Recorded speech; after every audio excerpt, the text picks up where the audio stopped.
ini burung pelacak. Jadi berbagai persoalan itu kemudian ditangani. Saya pikir memang tugasnya wakil rakyat itu memang semua persoalan rakyat harus langsung merespon berbagai persoalan masyarakat itu. Saya membuka ruang media sosial untuk komunikasi, interaksi sosial saya banyak di media sosial. Saya layani dan juga diskusi keresahan agar para pihak yang pemangku kepentingan khususnya yang bisa menggunakan kewenangannya untuk mencegah peredaran narkoba ini bisa maksimal dengan hukum. Di Kabupaten Dopu pengguna media sosial khususnya Facebook ini kan besar jumlahnya. Ya, karena itu juga merugilah bagi eksekutif maupun legislatif tidak memanfaatkan media sosial untuk juga berinteraksi dengan publik, masyarakat.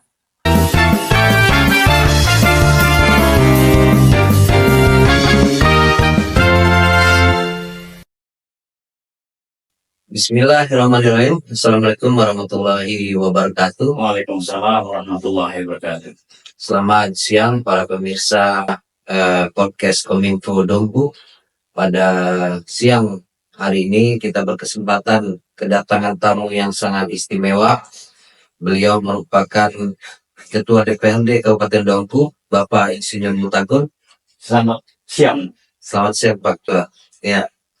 Pada kesempatan kali ini kita akan berbincang santai dengan beliau terkait personal beliau sehingga mampu membentuk karakter beliau dalam perjalanannya, mampu menjadi salah satu unsur pimpinan di Kabupaten Dompu. Selain itu juga kita akan berbicara atau membahas sedikit banyak terkait tugas pokok dan fungsi secara kelembagaan maupun membahas isu-isu yang sangat atau yang lagi menjadi concern beliau dalam perjalanan beliau sebagai anggota legislatif.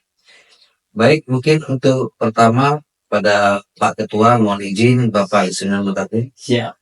Kita keluarga besar Kominfo mengucapkan selamat atas pelantikan yang baru Pak Ketua pada tanggal 23 Desember tahun 2024 kemarin. Dan ini juga merupakan suatu kehormatan bagi kita semua, serta kita mendoakan dalam perjalanannya nanti Pak Ketua mampu membawa perubahan maupun angin segar bagi masyarakat di daerah Kabupaten Dompu. Baik, mungkin yang pertama mohon izin Pak Ketua untuk menyampaikan pertanyaan dan pada kesempatan ini Pak Ketua mungkin bisa menceritakan sedikit terkait bagaimana perjalanan hidup yang bisa membentuk karakter seorang Insinyur Mutagun seperti sekarang ini. Ya, terima kasih. Sebelum saya memberikan jawaban atas pertanyaan yang disampaikan oleh Pak Sekdis, tentu saya menyampaikan ucapan terima kasih kepada Diskominfo Kabupaten Dompu dalam hal ini diberi kesempatan untuk hadir bertukar pikiran termasuk mencoba share terkait dengan pengalaman-pengalaman saya secara pribadi maupun juga secara institusi. Dan tentu saja ini menjadi ruang yang pertama bagi saya hadir di Diskominfo yang langsung pada hari ini di event pertama ini ya. Jadi karena itu juga di tahun 2025. Awal tahun 2025. Karena itu juga ketika saya mencoba explore terkait dengan pertanyaan tadi, sejujurnya ini menjadi perjalanan panjang ya yang dilalui karena ketika saya menjabat ketua DPRD ini tentu ada tahapan-tahapan di belakang itu sebelum jadi anggota DPRD, kemudian juga selama jadi DPRD di periode pertama bahkan terakhir sampai diberikan kepercayaan oleh fraksi Nasdem yang memberikan mandat pada tanggal 5 Desember, di mana DPD memberikan kepercayaan kepada saya untuk ketua DPRD hingga dilantik pada tanggal 23 Desember. Saya tidak juga menyangka kalau saya jadi ketua DPRD, tapi saya dilahirkan dari orang tua yang ada di Potu, dari ibu nama almarhum Haja Siti Jubaidah, dan seorang ayah nama Haji Abdullah Haji Ahmad. Kalau saya dilahirkan ini memang dilahirkan dengan dari orang tua yang memang membentuk karakter saya untuk disiplin, untuk taat, ya, taat pada aturan-aturan lokal, tentu saja dengan arahan-arahan agama yang memang perlu juga menjadi dasar karakter terbentuk. Ketika saya dilahirkan pada tanggal 12 Oktober 1969, jadi saya dilahirkan numpang lahir di Kota Mataram ceritanya. Dan itu saya kembar, satu namanya itu adalah Mufiun. Biasalah ketika masa anak-anak hobinya bermain, bergabung dengan anak-anak seusia saya sampai sekolah di SD Impres Badak. Itu masuk di SD Impres Badak itu 75 dan tamat pada tahun 81. Masuk SMP 82, kemudian tamat tahun 85. Masuk SMA 85, tamat 88. Dan itu kuliah di Universitas Muhammadiyah Malang tahun 1988. Dan alhamdulillah kuliahnya 4 tahun, kemudian mendapat gelar summa cum laude. Wisudawati kemarin itu kurang lebih 10.000, dan saya meraih indeks prestasi tertinggi lah. Ya, kalau tidak salah 3,5 saat itu. Namun demikian, prestasi itu hanyalah prestasi. Tapi sesungguhnya ketika saya setelah tamat itu, saya langsung terbang ke Ketapang, Kabupaten Ketapang, Kalimantan Barat. Di sana saya bekerja. Dan di perusahaan PT Sentap, Agri Sentap, yang bergerak di bidang perusahaan penanaman hibrida dan kelapa, ya, kelapa hibrida dan karet. Dan dari situlah di tahun 94 sampai 96, sehingga akhirnya kembali ke Mataram 97. Kemudian ada kegiatan-kegiatan yang saya harus bisa membuat saya mandiri menjadi usaha distribusi buku. Hingga pada tahun 99, karena dampak ekonomi, krisis ekonomi, saya akhirnya mengikuti tes untuk kegiatan pemberdayaan masyarakat. Dan disitulah saya berkecimpung mulai dari 1999 membangun LSM yang namanya Yayasan Pembangunan Partisipatif Masyarakat Desa, hingga pada tahun 2014 mengikuti caleg, gagal 2014-2019, tapi ketika 2019-2024 alhamdulillah saya jadi caleg. Berarti itu saya jadi periode yang kedua ya? Ini masuk periode yang kedua, alhamdulillah. Ya, luar biasa perjalanan hidup Pak Ketua DPRD. Tadi kelahiran, numpang lahirnya di Mataram, tapi seluruh strata pendidikan dasarnya di Dompu. Setelah itu baru terbang ke Malang. Dan sebenarnya apa yang menjadi motivasi Pak Ketua DPR sehingga dari awalnya berkarir di swasta di bidang pertanian, kemudian terjun tertarik untuk masuk ke dalam sebagai legislator? Iya. Dunia saya itu memang dunia LSM yang mungkin sejalan dengan karakter saya yang ingin selalu berada di tengah-tengah masyarakat, menyuarakan persoalan-persoalan masyarakat. Maka selama di dunia LSM itu saya selalu mendampingi petani, ya, petani di kawasan hutan, mendampingi nelayan, semua berbagai persoalan masyarakat itu. Ketika saya tahu, saya ada di situ. Saya selalu hadir di tengah-tengah persoalan masyarakat. Bahkan sampai sekarang pun itu, ketika menjadi anggota DPRD pun, sampai saya ketika jadi anggota DPR dan ketua komisi 1, bingung ketika masyarakat melihat saya ini baru pelajar. Jadi berbagai persoalan itu kemudian ditangani. Saya pikir memang tugasnya wakil rakyat itu memang semua persoalan rakyat harus langsung direspon. Hanya saja memang ketika itu persoalannya masuk di lembaga legislatif, kita memang perlu koordinasi dengan pimpinan perlu koordinasi dengan alat kelengkapan dewan yang lain.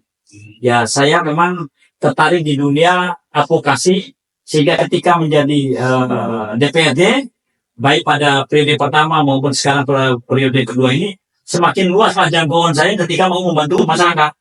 Apalagi sudah memegang kendali pucuk tertinggi di institusi DPRD. Nah, ini menjadi kesempatan saya untuk membuka diri, untuk bagaimana masyarakat juga bisa memanfaatkan saya yang saat ini memegang jabatan ketua DPRD untuk bersama bersinergi. Saya pikir ketika bersinergi inilah baru kita bisa mengatakan kita bisa membangun Dompu secara bersama. Baik pemirsa, tadi Pak Ketua DPR menyampaikan apa yang menjadi motivasi beliau sehingga bergerak untuk menjadi salah satu wakil rakyat, yakni keinginan beliau untuk selalu berada di tengah-tengah masyarakat. Namun sebelum kita lanjut ke pertanyaan berikutnya, mohon izin Pak Ketua, silakan di Siap. minum. Saya nikmati dulu Ya, ya. kita nikmati dulu. Kasih dulu ini Ya. ceritanya.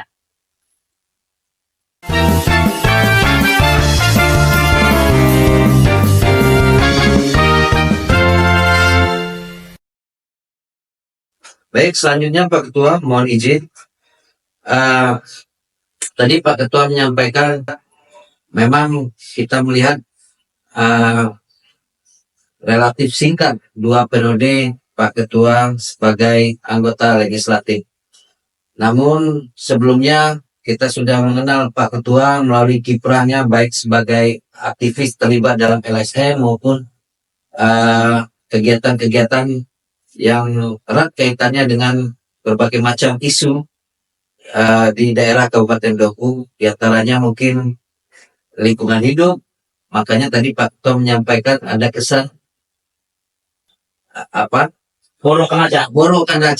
atau jangan-jangan dari sanalah istilah Jaraporo itu lahir, bukan Pak? Bukan. Mungkin bisa diceritakan sedikit istilah Jaraporo itu lahir gimana ceritanya? Jaraporo mungkin orang menyebut saya teman lincah kali ya. Iya. Dan saya memang tidak bisa saya pungkiri ketika disebut Jaraporo itu memang gerakan saya itu nggak bisa lambang gitu.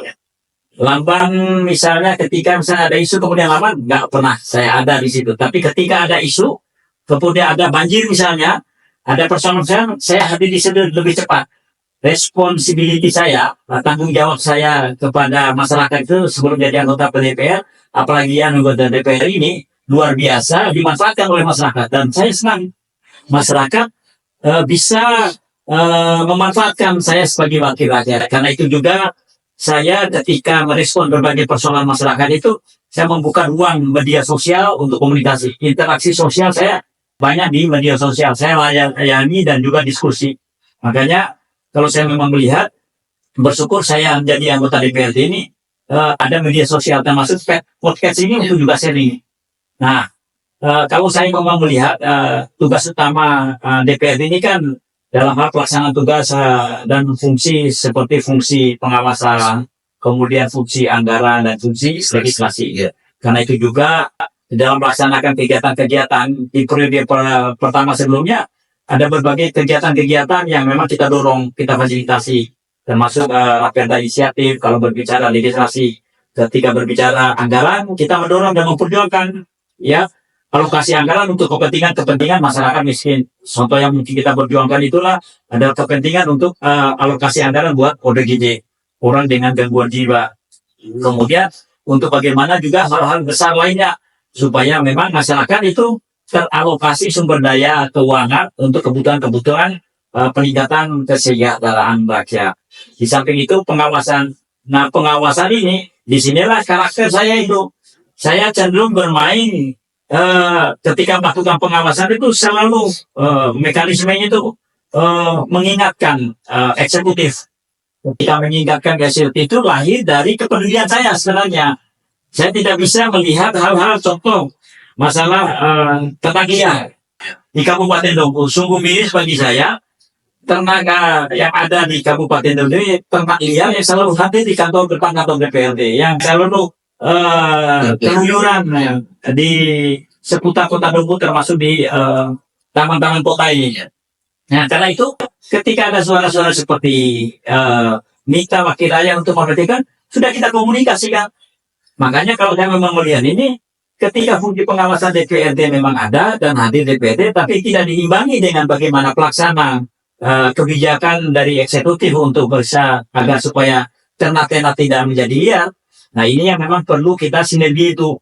Nah, saya memang belum pernah melihat kalau upaya mencegah ternak liar dalam melaksanakan fungsi pengawasan kami itu bisa diwujudkan oleh teman-teman OPD dalam hal ini OPD terkait ketika bekerja mewujudkan itu yang mungkin Pol PP, kemudian camat, kemudian pihak-pihak lain yang berkepentingan untuk bagaimana menghentikan supaya Dompu dan khususnya seputaran kota tidak ada ternak liar lagi. Iya, beberapa hal tentu saja kita sangat memerlukan sinergi dari berbagai pihak. Sinergi itu tentu saja kita membutuhkan masyarakat ya, dari unsur pentahelix itu ada unsur pemerintah, ada unsur masyarakat, kemudian ada unsur dunia usaha, kemudian ada pers, kemudian juga dunia pendidikan tinggi. Nah, ketika kita bersinergi, berkolaborasi dalam membangun Dompu, saya yakin peran kita semua inilah, ya dalam persidangan inilah yang akan mampu membangun Dompu Masur dan juga kedepannya ini Dompu maju. Menarik tadi Pak Ketua sempat menyinggung media sosial, dan kalau kita lihat di daerah lain itu mungkin hal yang biasa dilakukan oleh para pejabat publik. Cuma untuk di daerah Kabupaten Dompu mungkin ini hal yang pertama dilakukan oleh para pejabat tinggi di daerah Kabupaten Dompu khususnya. Ya, pemanfaatan media sosial dalam rangka menyerap aspirasi maupun mempersingkat komunikasi kepada konstituen maupun masyarakat secara luas. Pak Ketua melihat itu efektif atau tidak dalam membangun komunikasi maupun menyampaikan sebagai bahan pertanggungjawaban Pak Ketua juga dalam pelaksanaan tugas sehari-hari sebagai anggota DPR? Iya, saya katakan efektif. Di Kabupaten Dompu pengguna media sosial khususnya Facebook ini kan besar jumlahnya. Ya, karena itu juga merugilah bagi eksekutif maupun legislatif tidak memanfaatkan media sosial untuk juga berinteraksi dengan publik, masyarakat.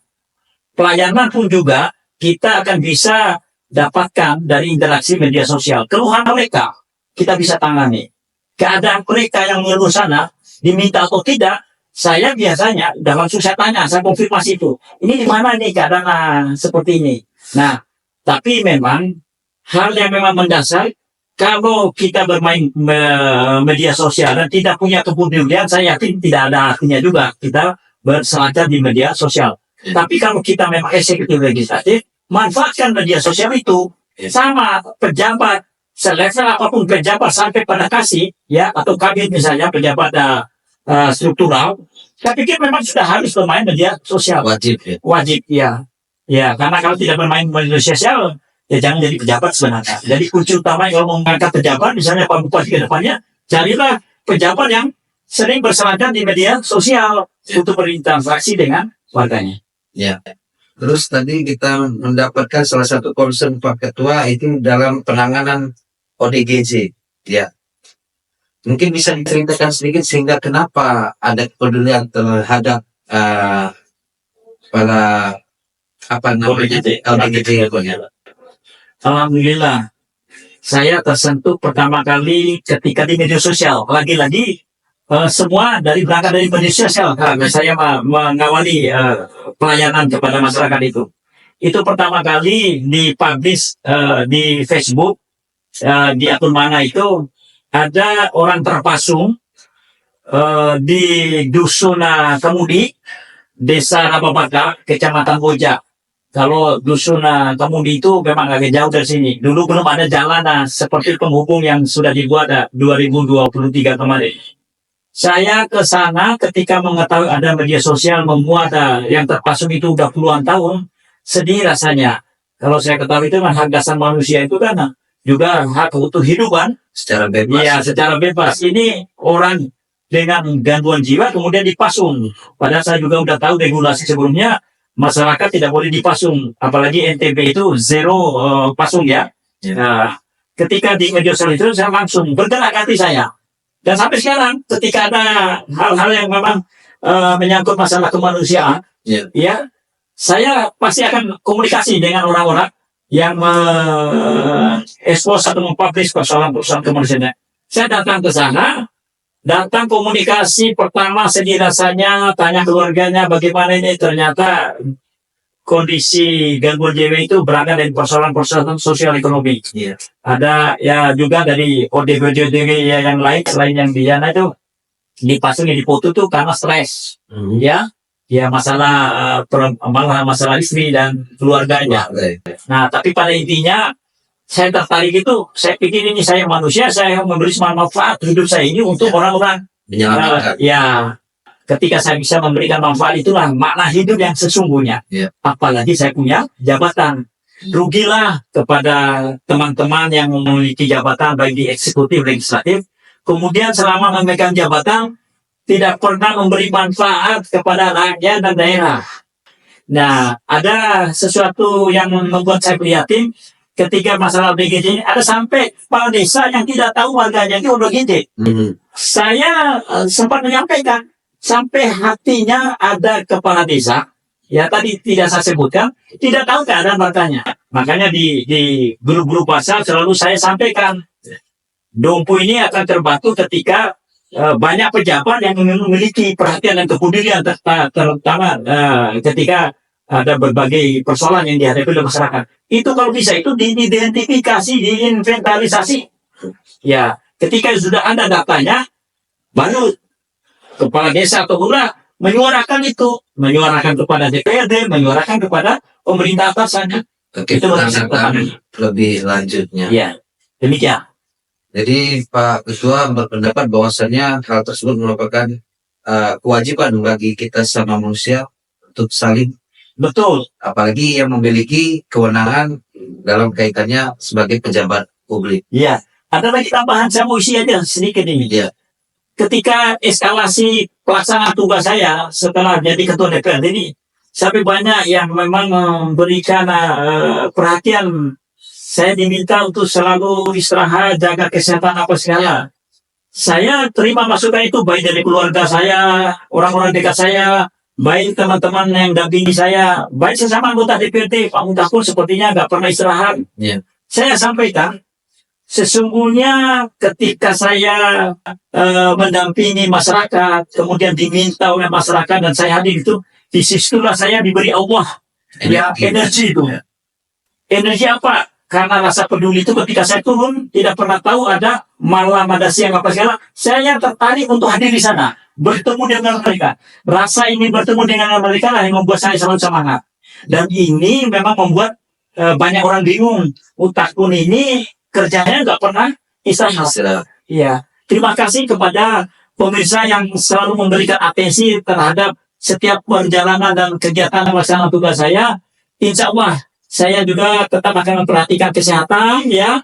Apalagi banyak masukan selalu minum vitamin, ya. Alhamdulillah. Tapi sesungguhnya energi yang utama itu energi yang positif datang dari Allah. Itu yang membuat saya bisa tetap survive. Dan mudah-mudahan saya berdoa kepada masyarakat agar mendoakan saya, ya, bisa kuat, sehat, dan dimudahkan dalam membantu masyarakat di daerah Kabupaten Gombong. Bagaimana Pak Ketua melihat terkait isu yang sekarang lagi marak terjadi di Kabupaten Dompu, yakni terkait isu penggunaan narkoba.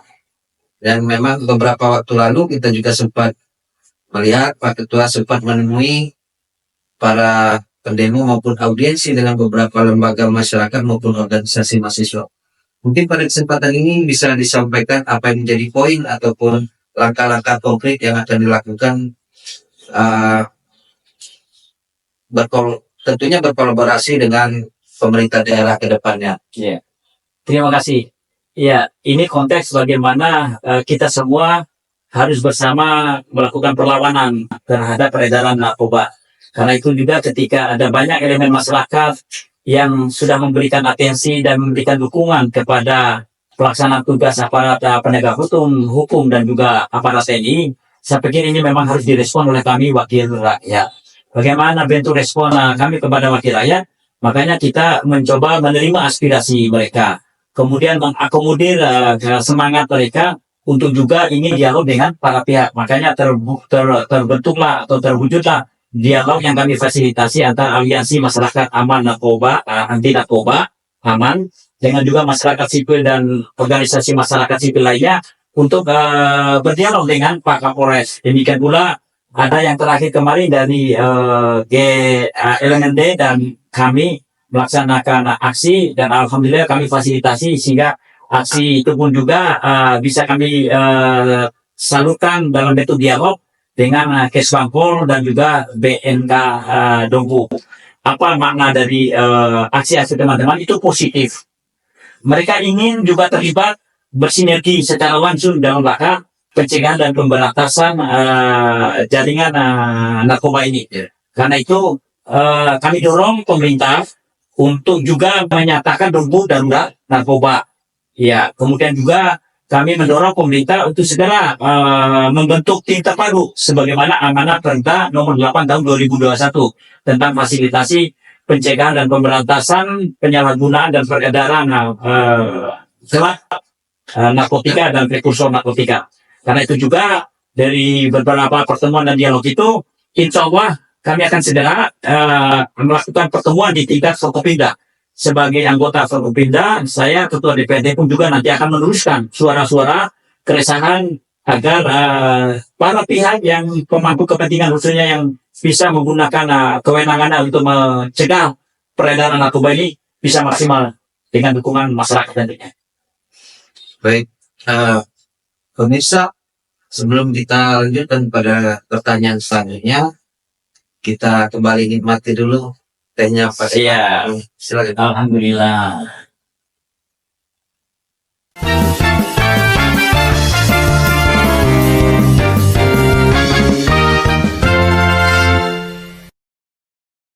Baik, pemirsa podcast Kominfo Doku, kita kembali lagi berbincang-bincang dengan Pak Ketua DPRD. Mungkin ini ada salah satu pertanyaan Pak Ketua terkait yang sekarang ini lagi juga banyak dipertanyakan maupun diminta RDP kan di DPRD terkait penataan tenaga kontrak daerah. Mohon dapat disampaikan mungkin ada informasi maupun himbauan dari Pak Ketua terkait hal ini. Iya. Terima kasih.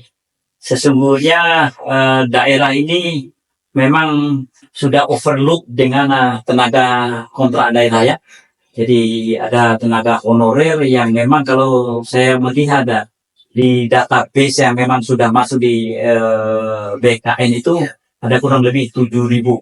Ya, tapi bagi saya proses ini memang tidak terlepas juga dengan proses kebijakan pemerintah pusat yang memang ketika dari pemerintah pusat mengakhiri terakhir 2024 ini untuk pengangkatan honorer. Karena itu saya meminta kepada pemerintah kabupaten dalam hal ini bupati berikut berserta jajaran OPD untuk tidak lagi menerbitkan atau mengangkat tenaga honorer di lingkup pemerintah Kabupaten Doku. Kita memang harus konsisten dengan aturan, jangan sampai kita melanggar aturan. Kemudian berikutnya, bagaimana terkait dengan pelaksanaan seleksi P3K yang memang melibatkan tenaga honorer. Nah, untuk seleksi ini memang ada tenaga yang diprioritaskan, termasuk tenaga honorer K2, ada juga tenaga honorer yang memang diberi keleluasan untuk mengikuti, tapi minimal 2 tahun ya bekerja sebagai tenaga honorer. Nah, kemarin memang ada persoalan yang memang meminta untuk di RDPU-kan terkait dengan persoalan tenaga honorer yang ikut seleksi kemudian melakukan gugatan, kemudian akhirnya membatalkan yang lainnya. Nah, ini yang lagi ditinjau kembali oleh BKD berdasarkan fasilitasi kami dengan kepala BKD kemarin. Tapi pada intinya memang kami berharap apapun yang memang merupakan hak dari tenaga honorer itu memang tetap harus diberikan. Ya, termasuk yang prioritas tenaga honorer K2. Yang diharapkan prioritas ini hanya diberikan kepada yang benar-benar THK 2. Sebagaimana PP kalau tidak salah PP 48 tahun 2012 tenaga honorer K2 itu berlaku SK itu per 1 Januari 2005. Ya, 2000. Nah, dalam perjalanan inilah ya mungkin dalam persoalan-persoalan ketika rekrutmen menjadi tenaga honorer itu dilakukan berbagai perubahan-perubahan SK. Ya. Sehingga mereka yang merasa diri memiliki kategori THK 2 itu kemudian tidak lolos mempersoalkan. Ya. Nah, inilah yang memang akan menjadi perhatian kami wakil rakyat untuk juga selalu komunikasi dengan BKD dan para daerah agar juga bisa mencoba memperjuangkan mereka-mereka yang sesungguhnya THK 2 ini jadi prioritas dan juga tidak menutup bagi mereka yang peserta umum untuk tidak diterima. Ya. Tapi memang berdasarkan formasi yang ada. Ya. Iya, itu saya. Serta disesuaikan dengan kebutuhan organisasi. Betul. Ya. Namun pada prinsipnya apalagi pemerintah daerah dihadapkan dengan finansial fiskal keterbatasan anggaran dan hal ini memang, tapi di sini Pak Ketua berkomitmen untuk mampu memfasilitasi, berkomitmen untuk membantu sesuai dengan hak dan yang teman-teman tenaga kontrak ini dapatkan. Baik, selanjutnya mungkin yang cukup menarik Pak Ketua, kita kemarin melihat atau mendengar Bapak menginisiasi pemasangan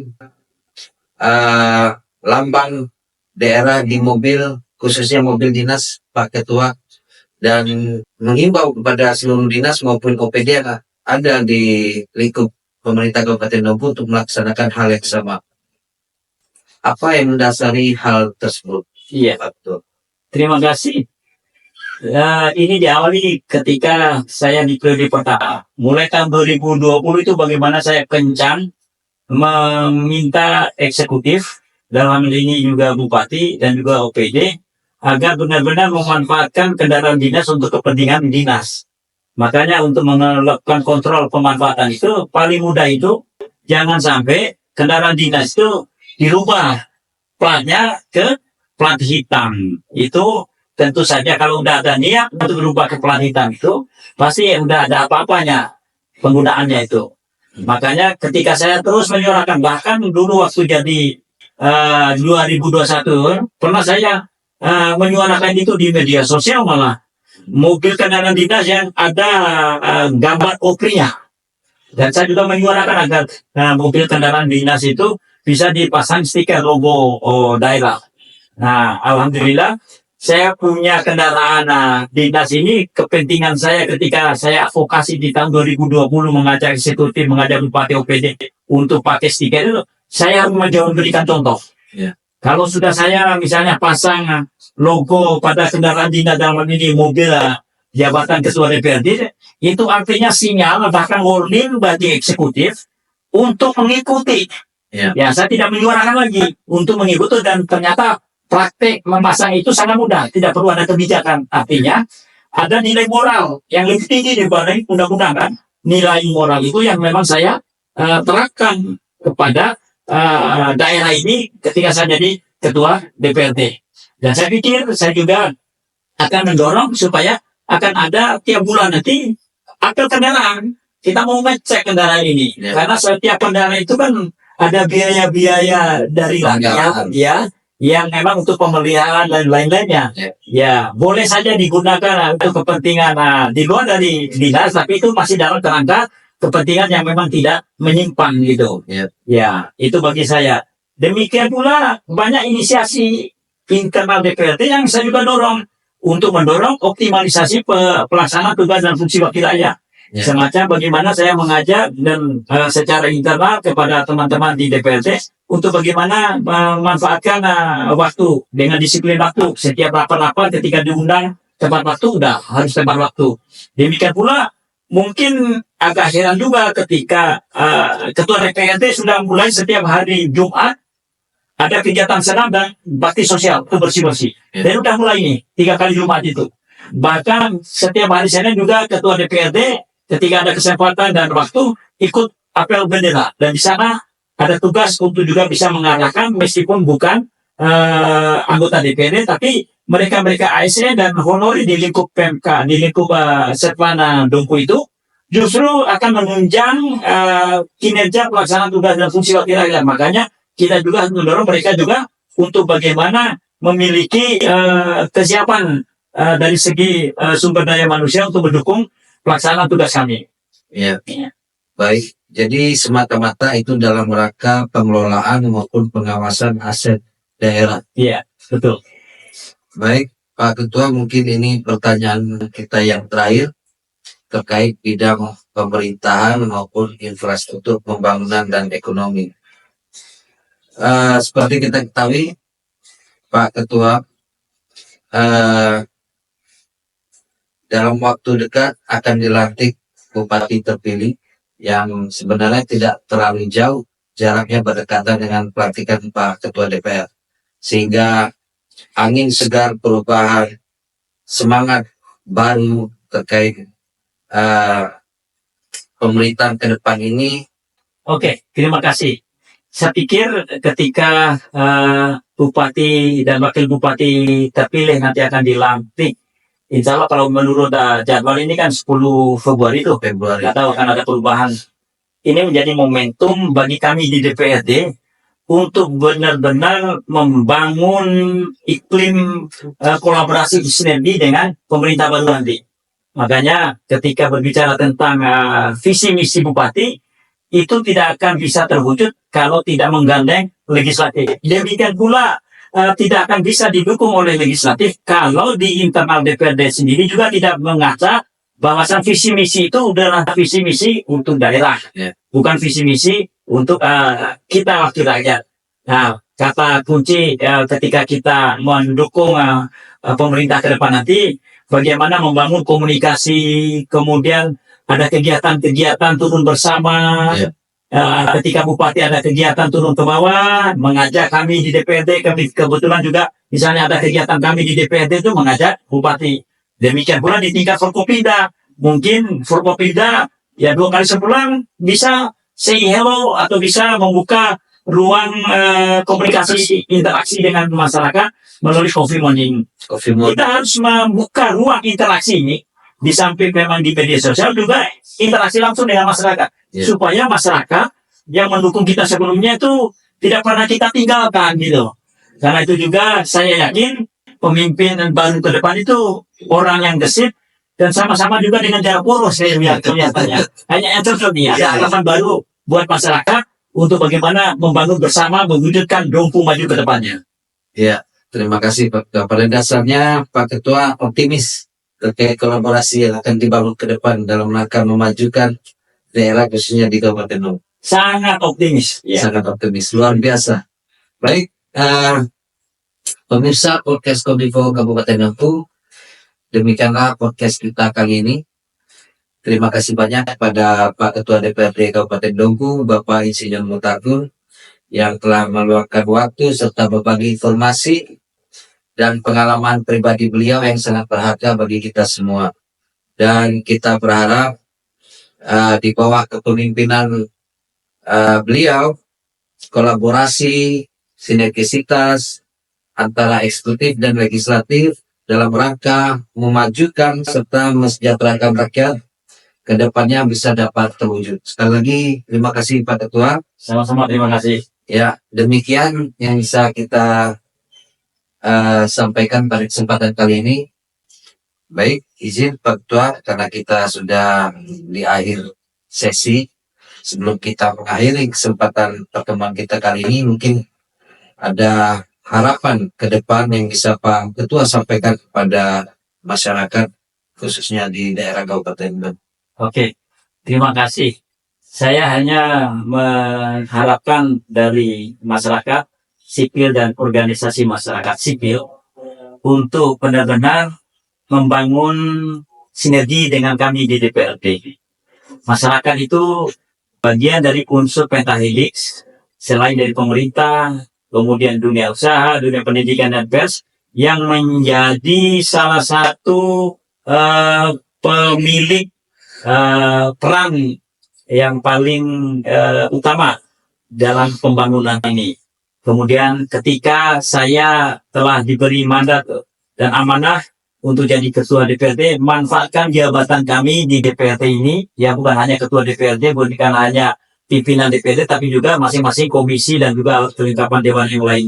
Kenapa? Kalau ini tidak dimanfaatkan, merugilah ya kami ketika punya jabatan tidak bersama dengan masyarakat di dalam melaksanakan pembangunan ini. Juga tentu saja harapan ketika kami membuka ruang bahkan juga sewaktu-waktu 24 jam bisa dibangun komunikasi. Mengapa tidak kita bangun komunikasi dialog yang intens daripada ya bukan menutup ruang demokrasi untuk bersuara, untuk melakukan aksi apalagi blokir jalan. Karena itu juga saya mau memberikan ruang untuk memprioritaskan membuka dialog dengan kami. Baru kalau memang terputus saluran komunikasi, kemudian aspirasi, silakan mau demo apapun kami layani. Karena itu juga membangun Dompu ke depan yang lebih baik, bagaimana kita mewujudkan kebersamaan dari 5 unsur tadi, ya unsur pentahelik untuk bersama membangun Dompu. Teman-teman, mari datang ke DPRD Dompu, diskusi, dialog, bukan hanya di kantor, tetapi juga di rumah masing-masing anggota DPRD. Kemudian juga di masing-masing dapil. Ajak kami, jangan biarkan kami wakil rakyat ini tidak didatangi. Itu ya pesan dan harapan saya. Demikian. Terima kasih. Baik, terima kasih sekali lagi pada Pak Ketua DPRD Kabupaten Dompu.